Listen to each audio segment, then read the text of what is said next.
Thank you so much. All right, we are moving towards the end. I have three or so more questions to ask you. But before we move there, at this point, for people who want to reach out to you, who want to know more about you, or maybe you have some offer there, we said before that you are a leadership coach. Maybe somebody want to enroll into your coaching business. How would they find you? I want you to use this few seconds to advertise yourself. Tell people how to connect with you. Yeah, so thanks. Come find me at justopenleaders.com. Okay, that's my blog, justopenleaders.com. Or you can find me on Instagram, Perry C. Maddox. I'm also on LinkedIn and Twitter. And just so you know, I don't charge a penny for my coaching. It's all free. This is my volunteer work. I have a full-time job as a CEO, and I do this for fun in my free time because I want to help other people. So, just reach out. I'm Perry Maddox. I'm on Instagram. You can find me on justopenleaders.com. Sign up to the newsletter and you'll get all of my latest insight all for free. And I mean, most importantly, if there's things you want to know or topics you want to see covered, let me know. And I will do my best to help you because I'm just trying to help. That's what I do. Thank you so much, Perry. I really appreciate that, especially for the fact that you let our viewer understand that they don't have somebody to pay participating in your leadership teaching. And that is something really helpful to a lot of people that are listening right now.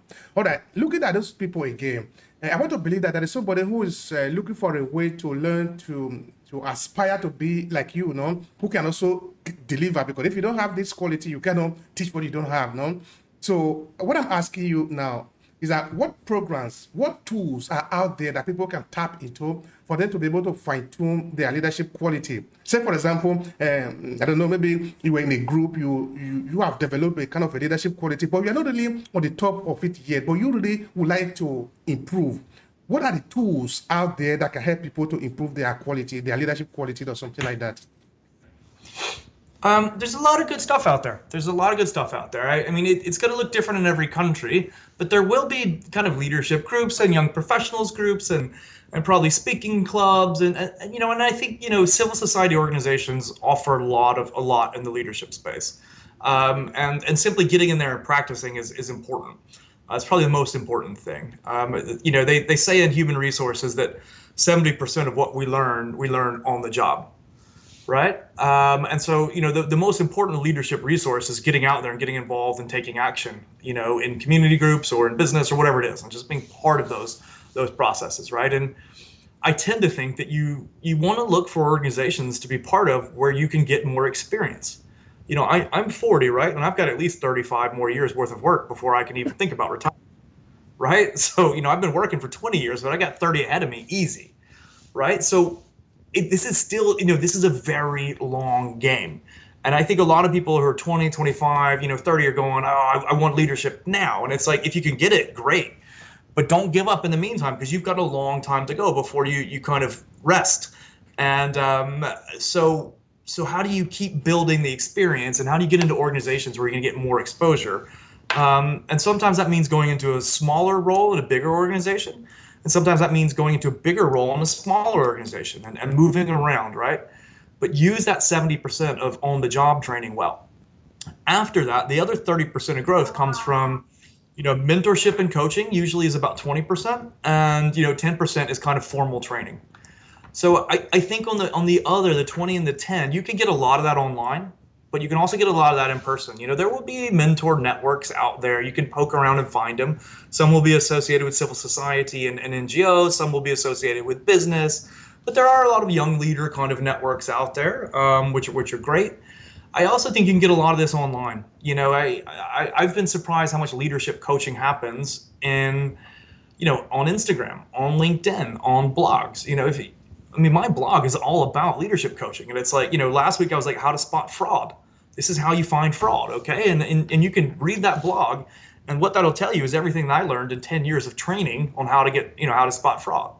And there's a lot of people doing that stuff out there. You got to search a little bit on the internet and you got to find it, but they're there.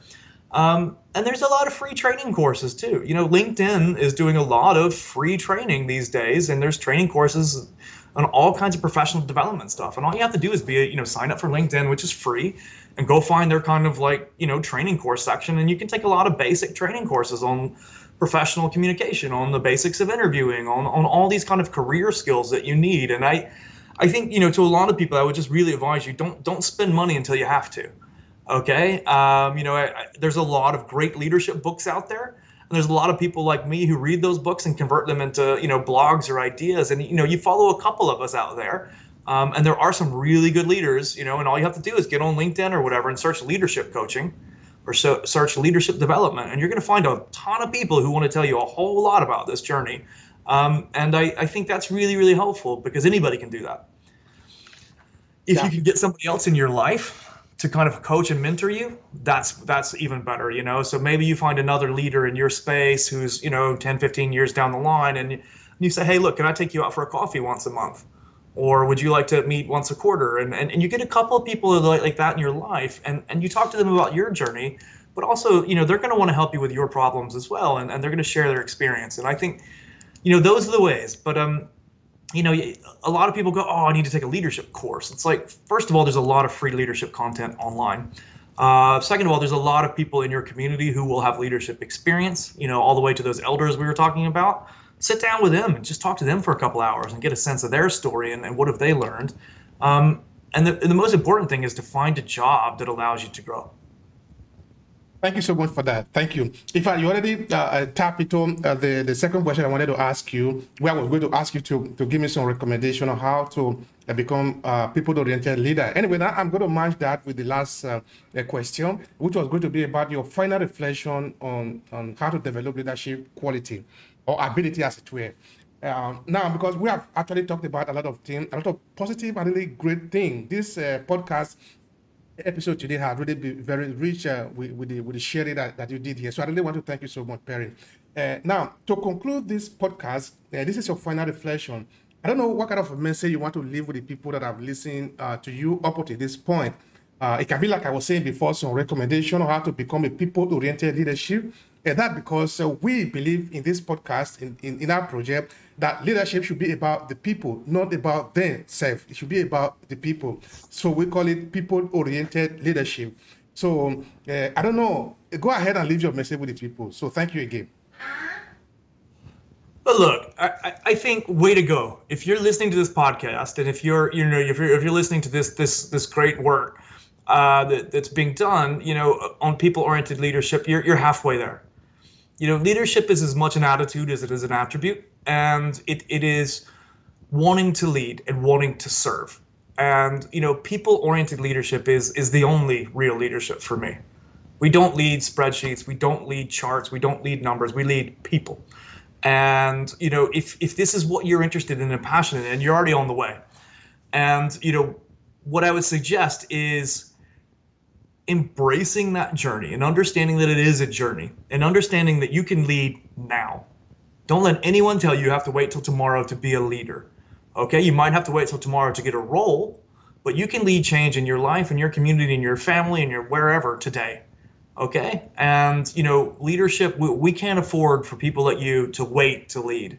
We need you now. Okay, and that doesn't mean you're going to be perfect, and that's okay. Give yourself permission to fail. Give yourself permission to succeed, but most importantly, make sure that you keep learning and you keep nourishing your fire. Take care of yourselves, friends, because people-oriented leadership it's harder.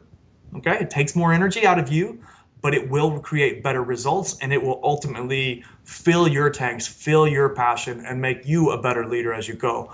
When you learn with the people you're leading, when you learn to serve as a leader, and when you take all of that and put it towards solving a problem or creating an opportunity that you're passionate about. Leadership is incredibly demanding, and it's even more rewarding. So, I just want to say thank you for getting on the journey. We need more people like you.